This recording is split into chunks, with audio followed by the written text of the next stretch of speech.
Colonel Rob Maness has a lifelong record of providing dedicated service to this nation. Having worked his way up from the enlisted ranks to full colonel, he served our country for more than 32 years. He has served as a bomber squadron commander, bomb disposal technician, Joint Chiefs of Staff operations officer, assisted the national security team with the campaign plan for the global war on terrorism. He authored the first theater nuclear war plan and served as the vice commander of America's largest airborne intelligence wing. Colonel Rob Maness is a true American hero.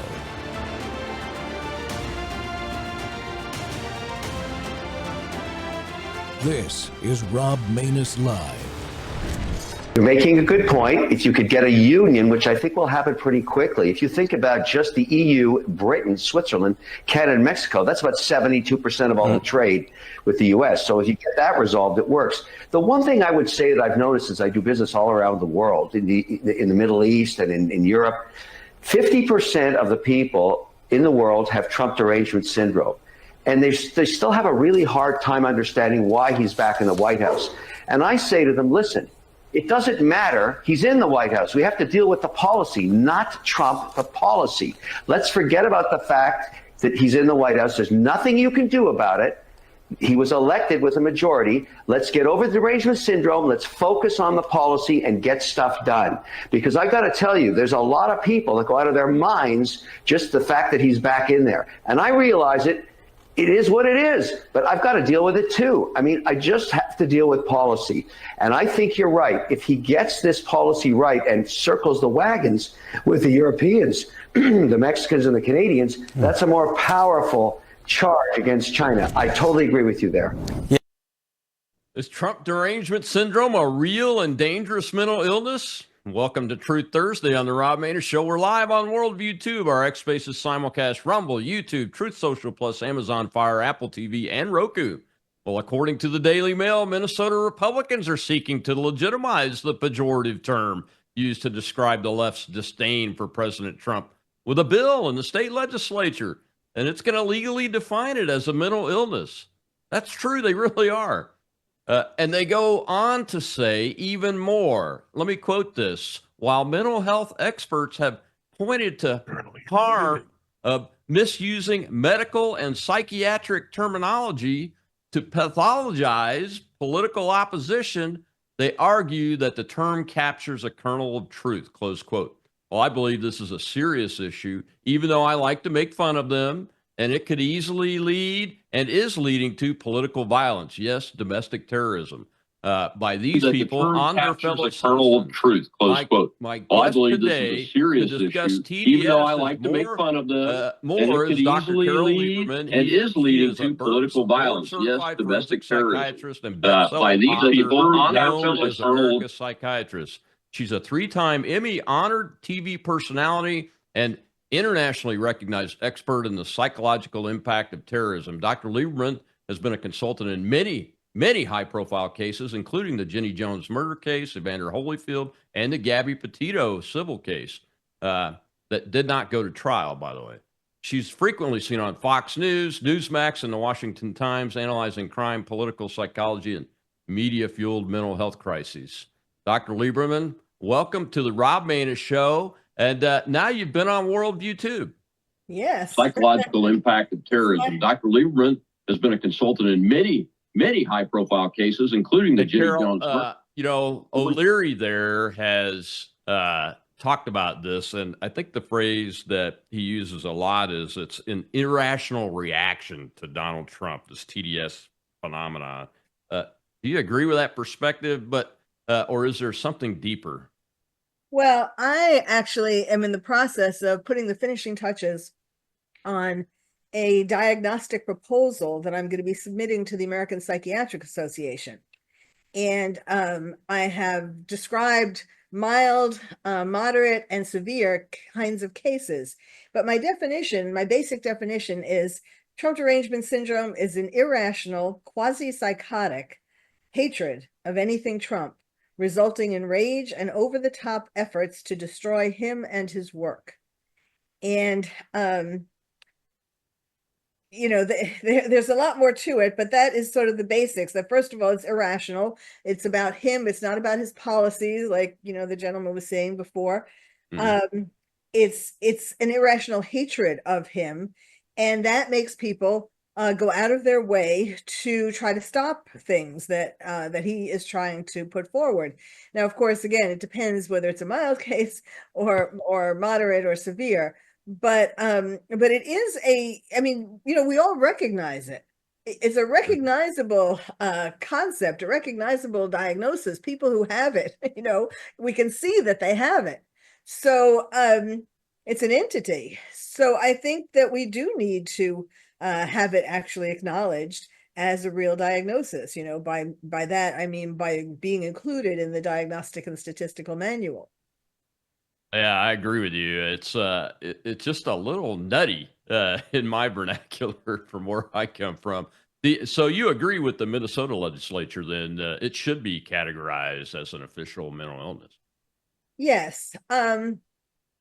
I plan to provide them with my diagnoses, my definitions, and my criteria for each of the types of TDS.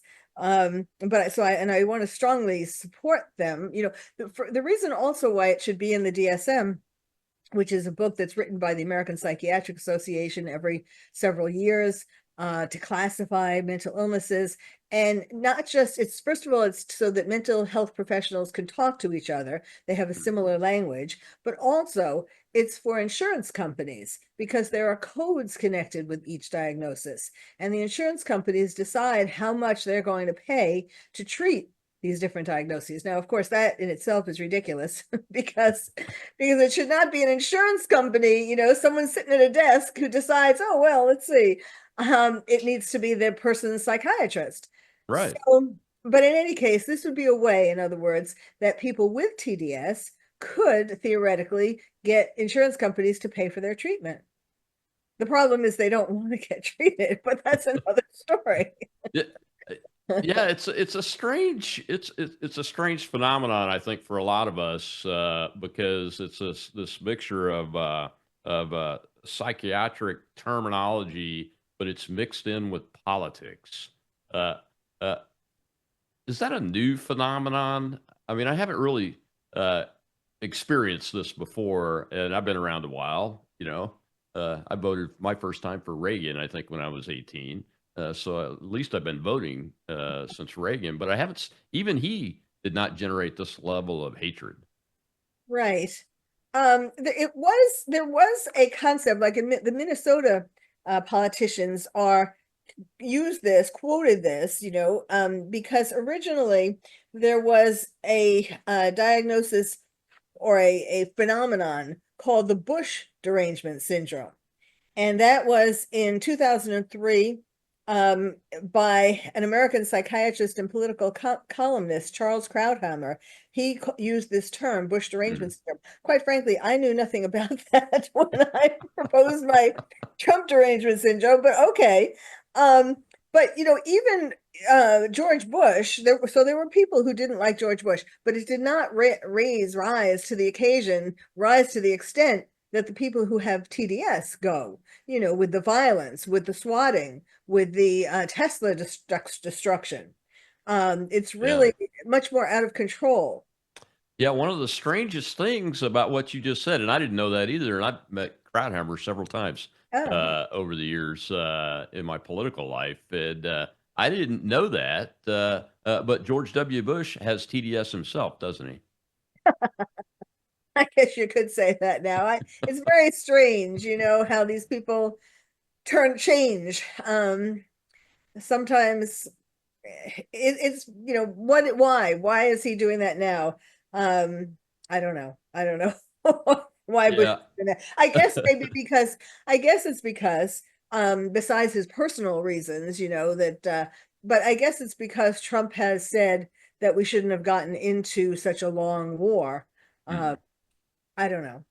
Yeah, it could be any number of things. But what are from a psychological perspective and a medical perspective, I guess, what are the triggers and the traits that people should watch out for? Because as we've mentioned, and we'll talk about further into the show, this could be quite dangerous. Oh, yes, yes. Well, just to give you some examples, let's start off with the mild case. And I have the diagnostic criteria, but I also have examples of people who fit under each of these categories. So for the diagnostic symptoms of a mild case of TDS is reeling at the mention of Trump's name with a need to speak up with criticisms and expletives, yelling or throwing something at the TV when Trump appears, stammering when asked what's not to like about Trump, and an inability to come up with anything that makes reasonable sense. Inability to state what policy is objectionable or why, deflecting instead with statements like, oh, he's just awful. Nothing more than occasional TikTok rants. So this is as much as it goes for the mild case. An example of this would be the ladies of The View. Now, they're Whoopi Goldberg, Joy Behar. They once had a very relevant, reasonable show, which has turned especially unreasonable with when Trump, when Trump was in office the first time, there was some degree of TDS, but it was not at all like it is today, or like it was during the campaign, and like it's continuing to be today. I mean, that was the thing. I originally thought that that the TDS was primarily for the campaign, like trying to not get him elected.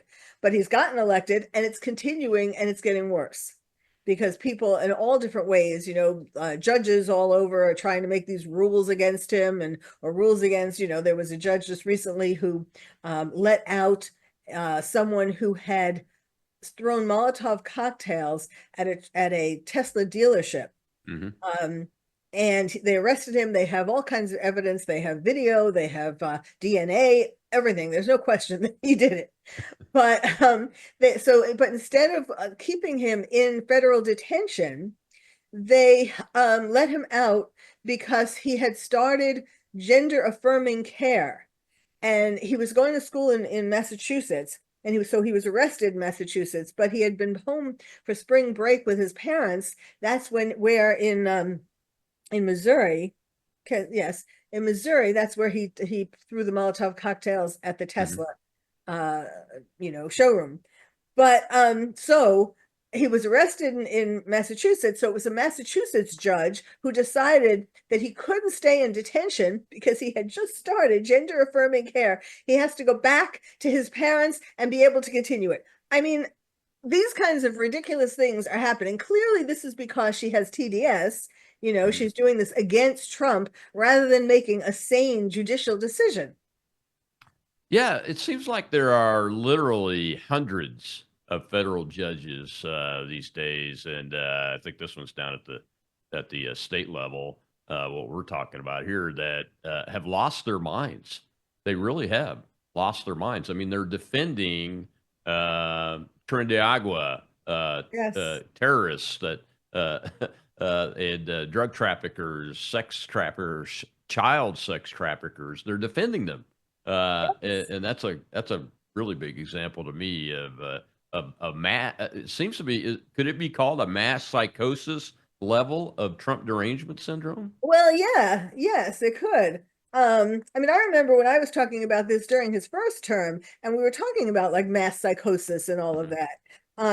But it has kind of formed, it's like gelled since then, but yes. What was I going to say? Something, when you were saying about the terrorists, yes. And yes, I'm very impressed by your, of course, military history and Thank you. And also with the terrorism, your sage advice in regard to terrorism, because as you may know, I'm the terrorist therapist as well as America's psychiatrist. I don't know if you saw that in my bio, but I've been helping people with terrorism since 9/11.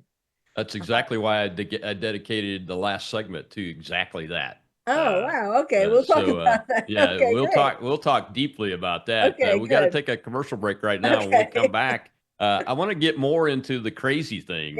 Yes. Because the new pope's out there. You could see his top tweet if they haven't destroyed the account yet.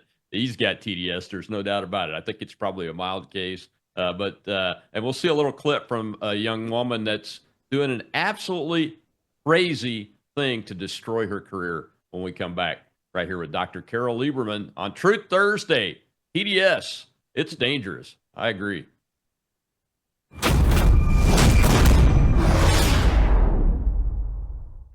Hello, I'm Brandon House. Would you like to gain access to over 20 years of my radio shows, TV shows, my books? I've written 15 books, and most of those books are ebooks now. And we have conference DVDs, conferences where we filmed our conferences at the Ozarks, literally starting 20 years ago. It's all available in our archived vault. All you have to do is go to worldviewtube.com/vault, worldviewtube.com/vault, and for a reasonable monthly fee, you gain access to over 20 years of Christian worldview programming, news, information, books, documentaries, and a powerful search engine. And folks, it's a great way not only to educate yourself, equip yourself, but it's a big way that you can help fund our continuation as a broadcast network. Please check it out. worldviewtube.com/vault, worldviewtube.com/vault, and help us continue pushing out a Christian worldview. Starting to see the left disconnect from the institutions they swore they would never let go of. Here's a girl rejecting an internship from NASA. So I want to make this clear.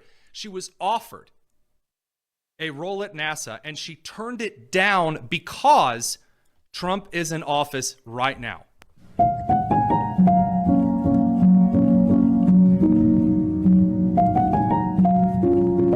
No one tells you how hard it is to reject an offer letter from your dream internship at NASA because of the current administration. And then it's just her shaking her head because there's not really an argument you can make as to why she's being so retarded. But I mean, there you go. For those who are wondering, the piano song is in the key of F sharp. That's about the only thing useful that came out of that particular one. Welcome back to the Rob Maness Show. It's Truth Thursday. My guest today is America's psychiatrist, Dr. Carol Lieberman, and the terrorist psychiatrist too.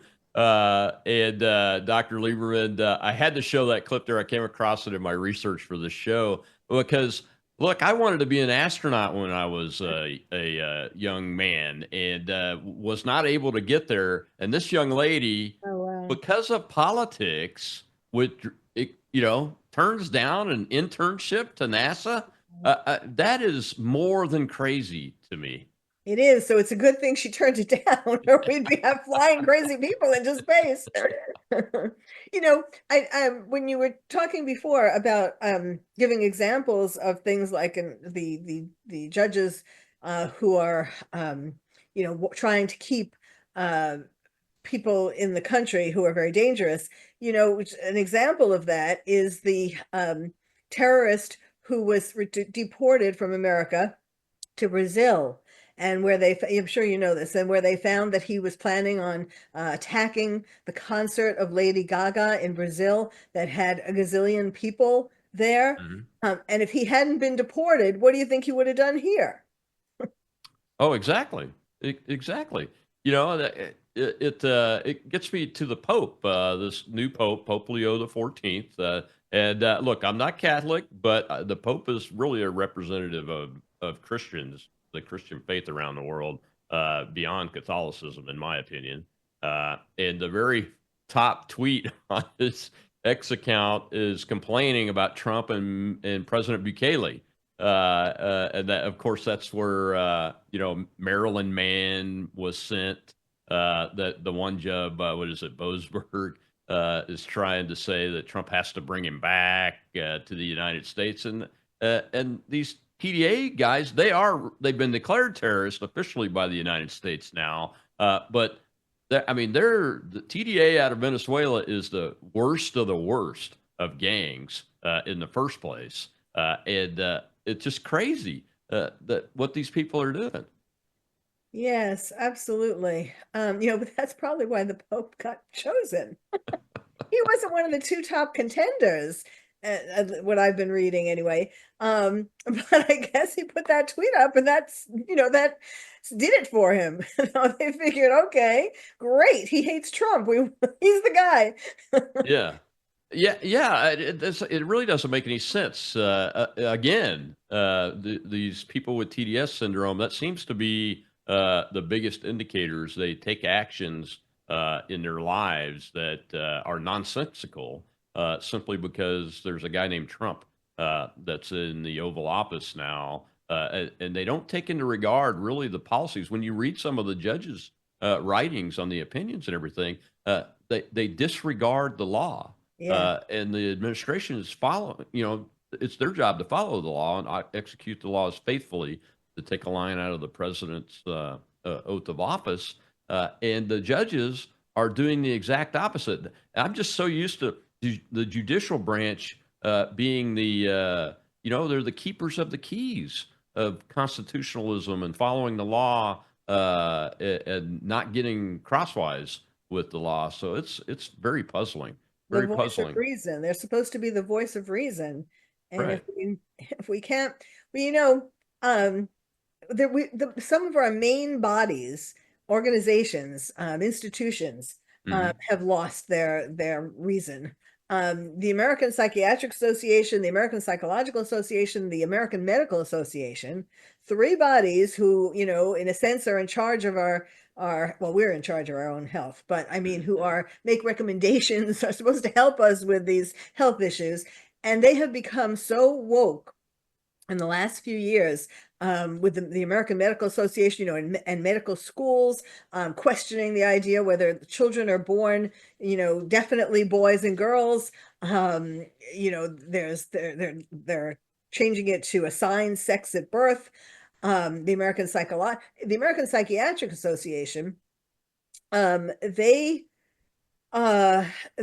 have a publishing arm, and one of the books that they published recently was basically in favor of, or suggesting how guidelines for in favor of transgender, in favor of gender affirmation treatment.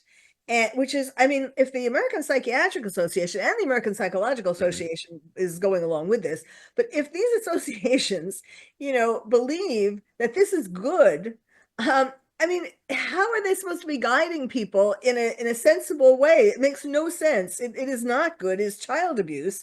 And so these kinds of things, in other words, in so many areas of our world, at least in America, well, I guess it's also in Italy now with the Pope. So many people who, we're supposed to be the guardians in a way of common sense, and to help keep things on the straight and narrow and logical and all that. If these people have lost it, we are all in deep trouble. So, Yeah.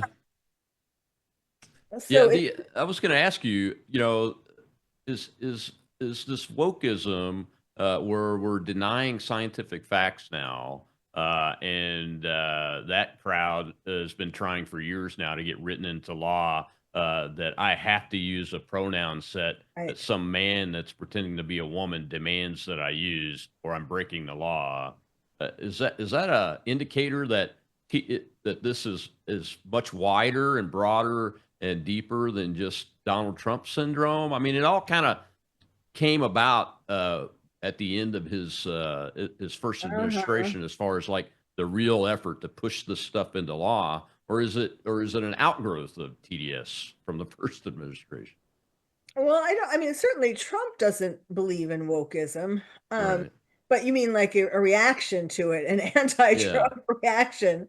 Possibly, although I think some of it started before then, but I mean, like during his administration. I mean, in some ways it's separate, but when there's fanaticism, that all bets are off. Like all sanity is over. Anything can be possible.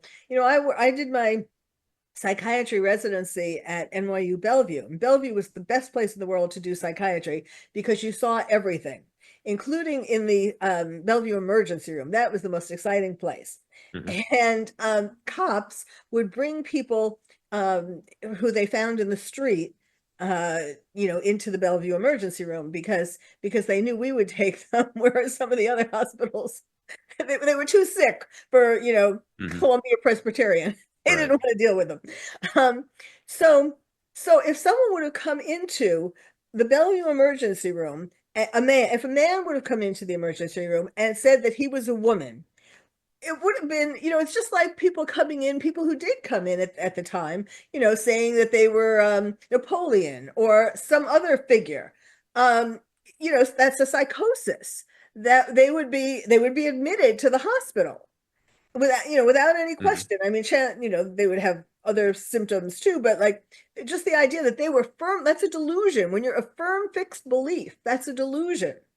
And so nowadays it's not considered a delusion. It's considered, we're the ones who have to abide by it. It's considered, I don't know what, just freedom to be whatever you want and to play in whatever teams. And if it's a women's I don't know what to say, like teams, if it's like a championship for women, men can play in it too because they said so.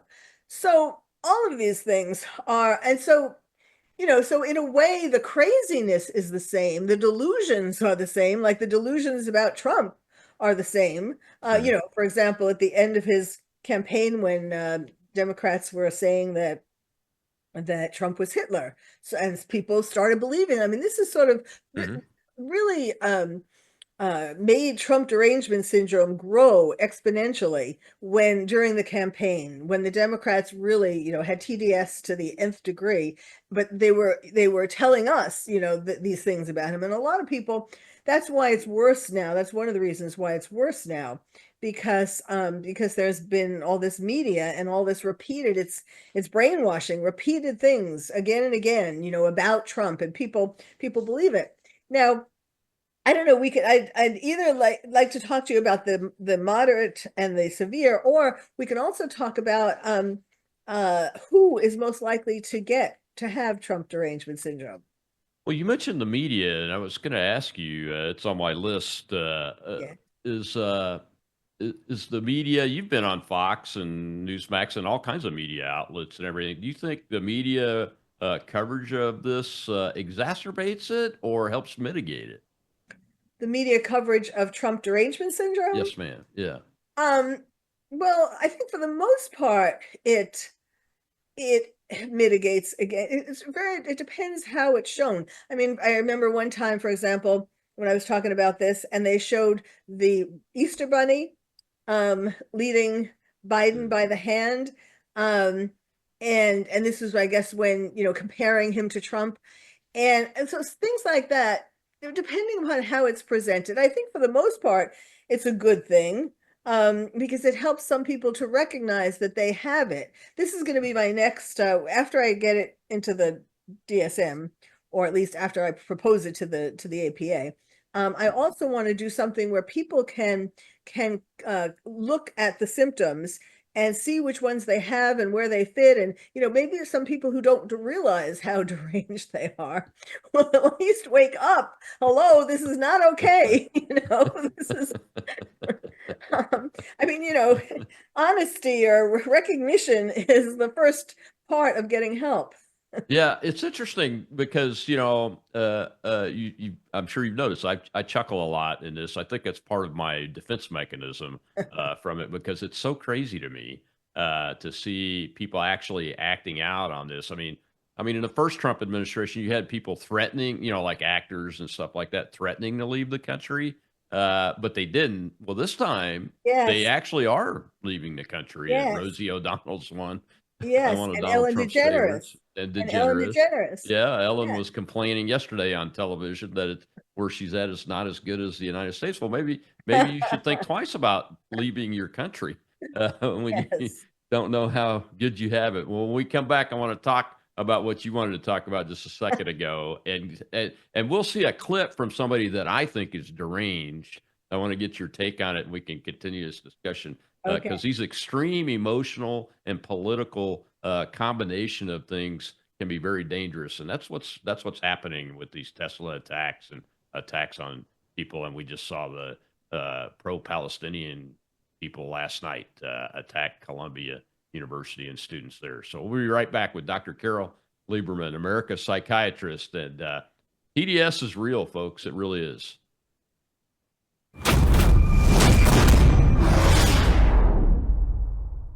Hello, I'm Brandon House. Is the government tracking you? Do they have access to all your data? Well, if you go to worldviewtalk.com, you'll find out about a cell phone company that, well, does not store your data. They don't do that. This is what they're known for. They don't store your data. You have privacy. You're not being tracked. That's why a lot of folks are turning to worldviewtalk.com. You'll find their prices are very competitive.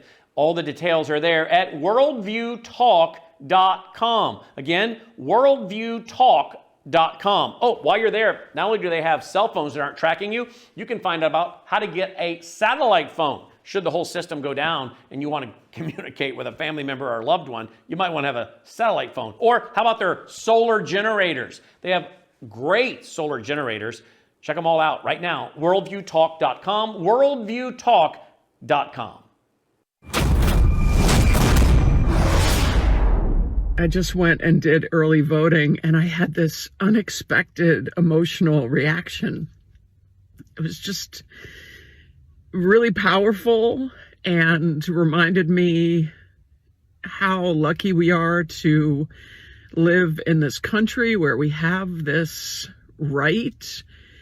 And there was a first-time voter there, young kid, and everybody clapped, and it was very meaningful.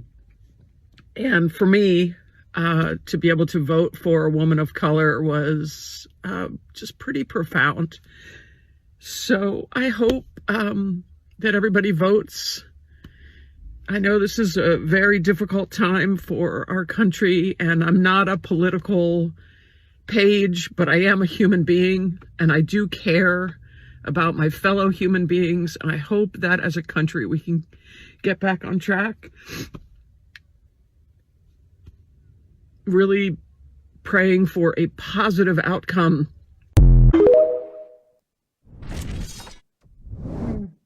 Welcome back to the Rob Maness Show. It's Truth Thursday, and we're talking Trump derangement syndrome and the things that are connected with it. And the most devastating thing that potentially is connected with it is you have these extreme emotional responses that are not far away from leading to violence.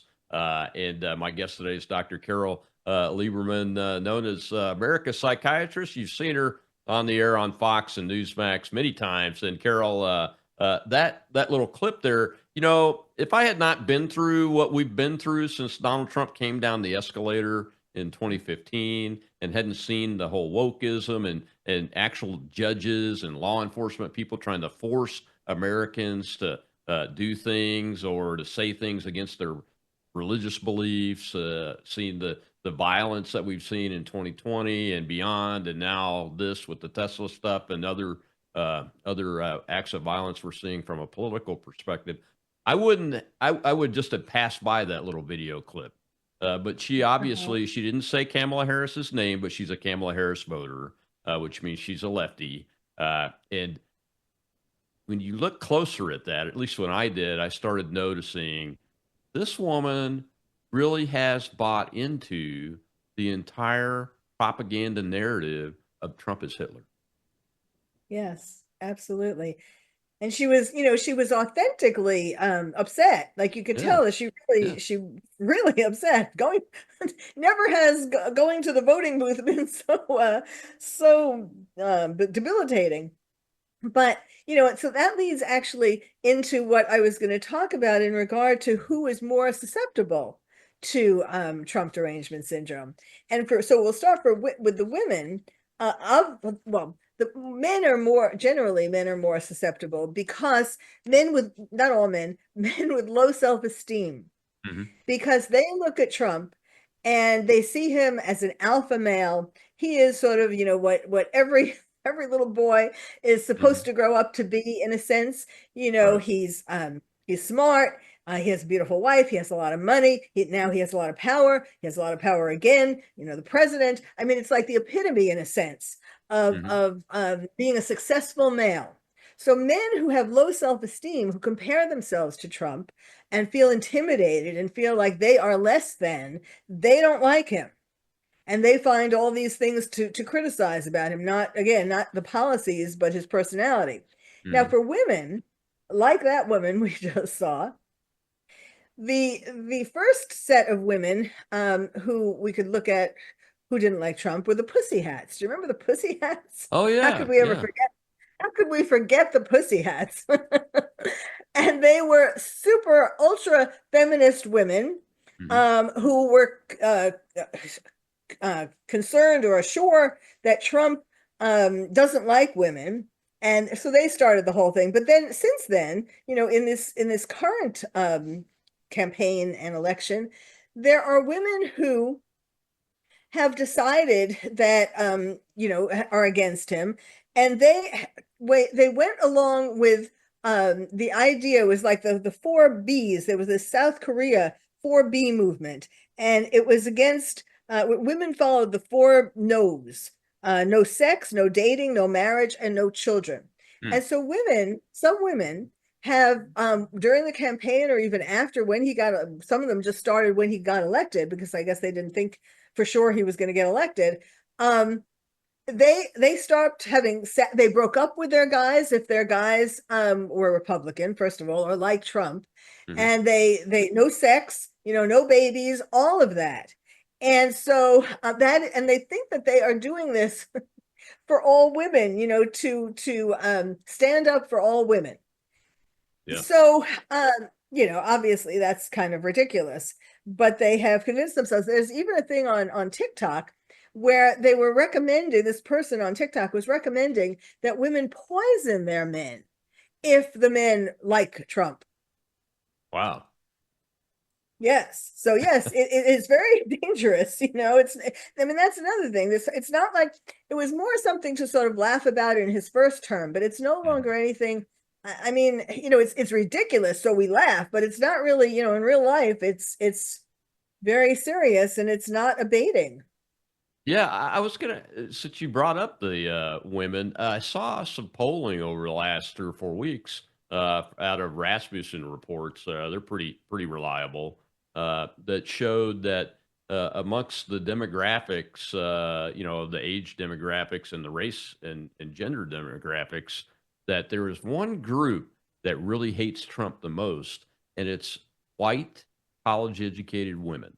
They are like 27 points or so more negative on Trump than the closest negative ratings of any other group, and it's the women in the 40 to 65 plus range. So it's older, a little bit older women that are the most that are college educated, that are the most opposed to Donald Trump. Is there some kind of baseline with that you know about that would drive that? Well, the thing that would particularly drive it is the fact that they are college educated, because colleges are turning out more not just anti-Trump, but like anti-capitalism, and of course Trump, symbol of capitalism, even if he wasn't president. Yeah. And so they kind of learn that. I mean, it really starts in elementary school. All these political things, it's unfortunate that we've kind of come into this a little too late. I mean, I haven't given up hope. I mean, we have to try to fix it and turn it around. But like the things that are being taught, even in grade school, are really making kids grow up with really bad thinking about the world. For example, CRT, critical race theory, little kids aren't prejudiced in regard to race, or they don't look at the color of a person's skin to determine whether they're going to be the person's friend or not. They just, they're in the sandbox or they're in the playground, and, they make friends. or they don't. I mean, but it's not based on skin color. And teaching this in elementary school is just growing, forming a group of racist kids. It's all these things. There are all these kinds of things, and also the idea of teaching people that there are oppressors and oppressed, which of course feeds into the whole college, pro-Hamas, pro-Palestine movement. So we have to start working, and I guess that's I think Trump is trying to address this based on trying to fix the Department of Education. But there is the problem really is starting at grade school, which is very sad and very shows how we have to hurry up to fix this situation. Yeah, I think he is going to eliminate the Department of Education at the federal level, and I believe that's one of the reasons. That's what we voted for. But this indoctrination, even in preschool, public preschools, yes. little babies are being indoctrinated about transgenderism, the critical race theory ideas. And no, they don't use critical race theory, the term, but they teach them that, hey, if you're a white kid, you're the oppressor, and there's nothing you can do about that. You're inherently racist. Right. And they teach the little kids of color that these white kids are the oppressor. And that it's crazy. It's crazy. And then you wonder why there's more battles on the playground in schools between white kids and black kids. It's because of what they taught them, not because of anything really.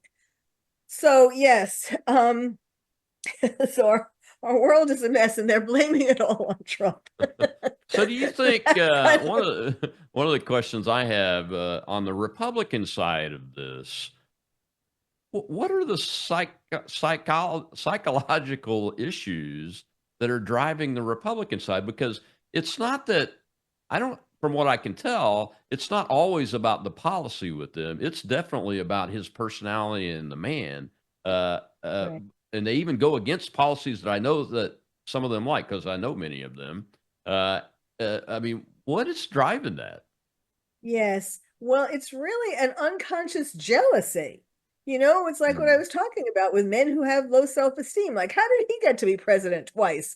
Who's he? I mean, Trump he is somewhat like a bull in a china shop. Yeah. He does have that kind of personality, but it's really only because he cares about these things so much. Yeah. But, that turns some people off, like the fact that he's so self-confident, cocky, even you might say, but it's not in a bad way. It's because it's all tied up with what he wants to do for America. And the thing is, for people who had TDS before he was shot in Butler, Pennsylvania, okay, but how do you keep on having TDS after this man who almost got killed? He was like, how many millimeters away from that going into his brain? Exactly. And yet he's still, first of all, he got up and he said, fight, fight, fight. So he was really saying, because he couldn't have planned this, he didn't know that was going to happen. Right. What he was really saying was like, if I die, you guys have to keep fighting for democracy. Exactly. And so, and then his life is in danger every day. So how do you, in a logical kind of way of looking at this, how do you have a hatred towards him when he is risking his life every single day and the life of his family to be president and to try to fix America? Because he loves the country. Well, we've got a question over in the live audience. Let's take that before we go to the break. Go ahead. Rob is our host over there. Go ahead. Colonel, we have Colonel Burton. Dr. Carol, could you talk to how, for the psychology of how once a person has been deceived, telling them the truth is something that can actually be dangerous and causes them to lash out? Could you give me an example? I don't really. It depends. I think the Trump derangement syndrome. I think it might have really taken off in 2016 when everyone was lied to, everyone being told that Hillary Clinton was going to win, Donald Trump's has no chance whatsoever. I think it was 98 to 2% at the start of the night. And then we saw that thing whole flip because everyone had been lied to and had basically, what is it called? They bought their own propaganda, right? Yeah. Well, I mean, I think that I don't think that it's, I mean, I think there's no other choice than to help people see the truth, whether it's TDS or something else. Of course, depending upon the situation, you have to do it gently. In fact, that I talk about that as far as treatment for TDS. My treatment recommendations are if someone has a very mild case of TDS, you could use logic, but that will not work on most people.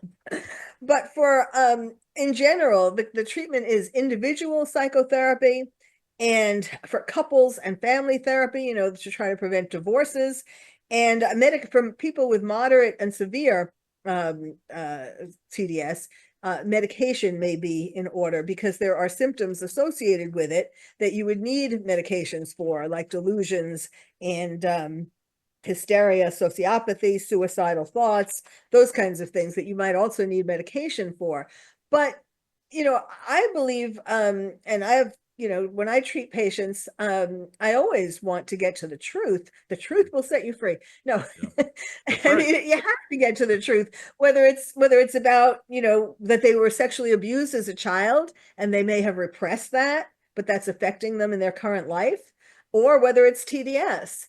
You have to get to the truth. But what I was starting to say, but I talk about how, like, for individual psychotherapy, like for men, you would be talking not about, you shouldn't think that Trump is bad, but you'd be talking about their insecurities, trying to help them feel better, get these things for themselves, to accomplish things for themselves, rather than being jealous and envious of Trump. So that kind of thing. So yes, I think we always have to get to the truth, whatever the issue is. Yeah, I agree. We got to take our last break, Dr. Lieberman. When we come back, let's get into the terrorism thing, and we can talk to you and let you tell folks what to look for as this transition from an emotional situation to a physical action situation of violence, and what we need to look for to see if we can intercept that kind of stuff. We'll be right back with Dr. Carol Lieberman talking about Trump derangement system, how it's real, and how it can be dangerous.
The other night, Donald Trump said these are domestic terrorists. Everybody laughed about it and scoffed at it. That video looks like terrorism to me. I mean, it's obviously an organized, coordinated effort, however people are communicating with each other, to do this to people around the country who chose to buy a Tesla at some point in the past, many of whom I'm sure are Democrats who bought them in the first place, all because their entire political worldview is ruled by their emotions. And that's the American left right now. It is one angry mob after another willing to take things into their own hands, up to and including keying, firebombing, and otherwise vandalizing cars and car dealerships and charging stations. It's outrageous. It is terrorism. People ought to be put in jail and left there for a very long time and be taught a lesson.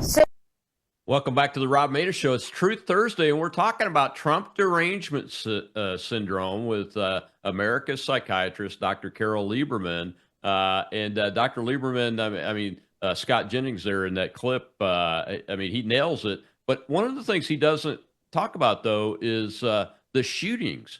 People driving Teslas have been being shot at in some parts of the country just because they're driving a Tesla. And that's a little bit bigger step to me than somebody keying your car or going to a Tesla dealership and doing Molotov cocktails even there, but shooting at people just because they're driving a Tesla. What are the signs that we should look for when somebody or a group is going from, hey, I'm just upset about with this TDS and that kind of thing, and I'm emotional about it, to where they become extreme and are susceptible to acting out in a violent way? Well, the moderate cases of TDS are people whose whole life has been overtaken by TDS. In other words, it's interfering with work and family and other relationships and responsibilities. There's a profound inability to distinguish between what one doesn't like about Trump's policies from what one doesn't like about him personally, an inability to calm oneself to prevent lashing out verbally and physically against supporters, engaging in some action to protest against Trump, such as joining marches or writing op-eds, threatening, following, or assaulting people who wear MAGA hats or other MAGA clothing, committing road rage upon seeing a Trump bumper sticker on a vehicle. And some examples of that are the presidents of colleges who would rather stand up for anti-Semitism rather than, when they were talking in Congress and they, the 3 Ivy League presidents just said that they weren't really going to do anything about what's happening on their campus.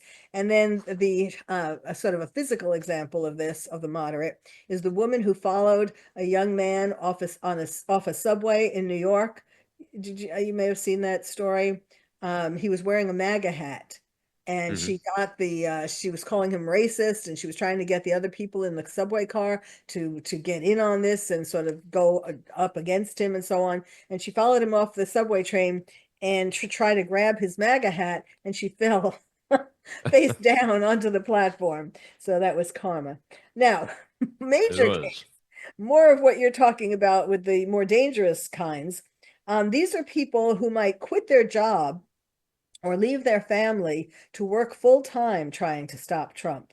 They leave the United States in protest of Trump, like we were talking about, doing something illegal to try to stop Trump, like bribing a judge to stop one of his executive orders, attacking someone's personal Tesla, like we've been talking about, doxing, putting people's personal information online, and doxing is sort of the prelude to swatting. People, supporters of Trump, are getting swatted. In other words, people are calling 911 and saying that some violence is going on at their house, at the Trump supporters' house. And so the police come with their guns out and all of that. It's a very dangerous, it's amazing that so far someone hasn't gotten killed, but it's obviously very dangerous. Fantasizing, last but not least, fantasizing about harming Trump yourself, joining a nefarious group, plotting harm to Trump, or arranging for someone else to harm Trump, despite knowing that the punishment would be grave.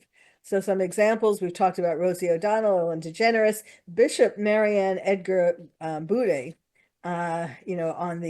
she used her opportunity at the national prayer after the inauguration.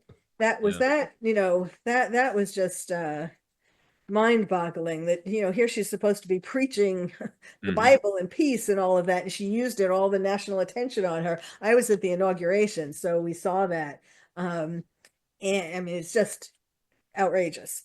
Letitia James, of course, has a severe case of Trump derangement syndrome. Not only are they doing these things to Teslas because of Elon Musk, but also J.D. Vance has been followed in the streets, crowds getting close, even though when he's carrying his daughter. There have been the swatting. Yes, this is what I was talking about before. Women following the MATGA, Make Aqua Tofana Great Again movement. Aqua Tofana is a poison. And they on TikTok, they're telling women to use these poisons to the men who, like, if their man likes Trump. And wow. Assassination attempts and copycat assassination attempts. The teen in Wisconsin who Mhm. killed his parents so that he could get their life insurance so that he could go spend his time trying to kill Trump. So yes, I mean the severe cases really are putting people's lives in danger. Yeah, and we've talked about the media impact and social media impact, but what about the government itself? I hearken back to the January 6th coverage and this whole narrative that continues to this day from people in the government, elected people in the government. A congresswoman just said the other day that police officers were killed by Trump supporters on January 6th, which is a lie, Yes. an outright lie. No police officers died on January 6th, and it's very sketchy if any of the deaths afterwards could be linked to that, including Officer Sicknick, to be honest with you, who died of a stroke and Hmm. natural causes. I think the day afterwards. I mean, what about the government impact on this, the unelected government especially? Yes. I mean they kept beating the drums of January 6th. I mean, they're still, as you said, they're still beating them, you know, Hmm. and really, and I don't think enough people know the real story of January 6th. First of all, I watched Trump that morning. He did not tell anybody in his, press, or it wasn't a press conference, in his conference in the park. Hmm. He didn't tell anybody to go, even to trespass into Congress. Right. He certainly didn't tell anybody to kill anybody so they're blaming it on him. I mean, yes, did people feel strongly about the outrage about what happened? I mean, I felt strongly. And Pence, he just got this award. Do you believe that? I mean, he couldn't have said, yes, we should count the votes again, because, I mean, that's like a normal thing to do. But he was looking for his own. He wanted to be president next. And so he was just doing this for himself. Anyhow, I mean, there are so many people who have their own selfish motives involved. They're not looking out for the country; they're looking out for themselves, and this just has to stop. America. The Norman. Yes, Norman. What's the name of the painter? Norman Lear? No, the painter, Norman. Oh my goodness. I always talk about him. Anyway, the painter who painted the beautiful scenes of Americans like in the earlier days when Mm. fathers took Oh, their Norman Rockwell. Norman Rockwell, thank you. um, when fathers, paintings of fathers taking their sons fishing and kids at Hmm. the in the candy store drinking sodas and all that kind of stuff. Now, that was traditional America. It was beautiful America. And I know, like the idea of, can we go back to that or should we go back to that? Yes, I say we should go back to that. And can we? Yes, we can, if we get rid of all the stuff that's come between. Because people in their hearts, families in their Hmm. hearts, really want that kind. Kids still want to be with their parents. Still kids still want to be doing these Yeah. fun things. Families eating Thanksgiving dinner. That was another one of his paintings. And it really didn't get much coverage, but Biden took down the Norman Rockwell paintings or painting that whatever there was in the White House, and he Hmm. replaced it with something else. And consciously or unconsciously, I mean, we know, of course, it was Obama who was dealing the president. Right. Um, and I think this was probably his, all the bad things were his idea. But it's like he was trying to say, consciously or unconsciously, trying to say or trying to get us, and I think it was consciously, trying to get Americans to forget about those good days, to forget about when everybody loved each other and everybody Hmm. cared about each other and all of that. And I think that's very sad. I think we do need, now families don't have dinner together. Hmm. We need to go back to these kinds of happier times. More Yes, we do. peaceful When times. Norman Rockwell was making paintings later in his life, the Black American family had fathers in the household for kids growing up, and that's been Yes. totally destroyed. Not because we passed good laws or removed bad laws, but because we passed bad laws, even though we removed bad laws, Carol. Well, thank you so much for coming and joining us today. I know this is going to get a lot of play on this show because people are very interested in it, especially being able to help each other and stop bad behavior, which can lead to violence and is leading to violence, but simply because one guy named Donald Trump as president of the United States, and he loves this country. So thank you so much, Carol. We appreciate it. Folks, you can find Dr. Lieberman on X. We've had her X handle up the whole time. And Monday is More War Monday. Chad Stewart, a new author with a new series of books, and we're going to be talking about digital soldiers in war, and it's coming. I'll see you then on the Rob Maness Show.